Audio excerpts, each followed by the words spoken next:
好来，乡亲啊，咱即摆电视的画面，随时拢会当看到风台上新的进展。继续来看，这是政党的消息。民进党的党主席赖清德来推动着民主大联盟，征调着无党籍的政治评论员李正浩，要来竞选新北市永和区的立委。结果是引发着民进党基层的大反弹，有跨派系青年幕僚连续质疑李正浩要来干涉着偷袭的事件。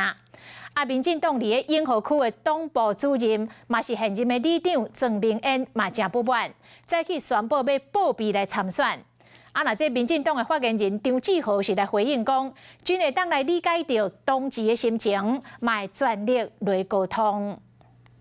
党中央这一次没有在我们永和区征召民进党的本党同志。那我觉得是否这个就形成第三个捷径就是我们报备参选。伊是郑明恩，民进党新北市党部永和区主任，立党24年，连任4届里长。即摆报备要选立委，就是因为党主席赖清德要团结民主大联盟，征调无党籍的李正浩来拼永和区立委，会真倒弹。他会觉得你有没有重视这个地方会比较重要的，所以我觉得还是呼吁一下我们的党中央应该去了解地方的基层的意见，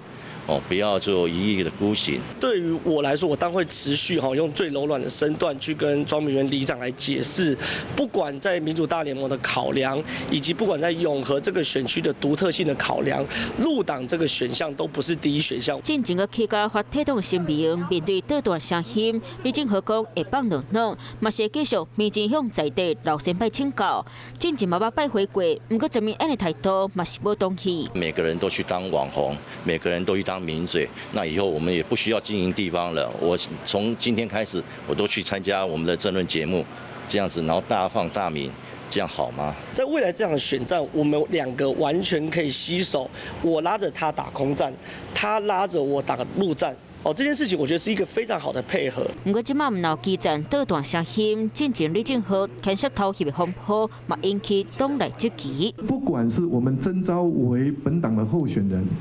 或者是合作的对象，当有社会上不同质疑的时候，特别是私领域的时候，都应该要跟社会大众说明清楚。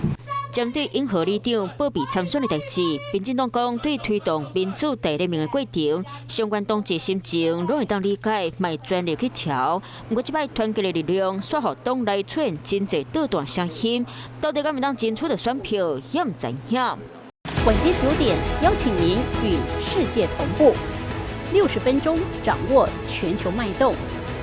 World News 9，陈雅玲世界晚报给您崭新视野。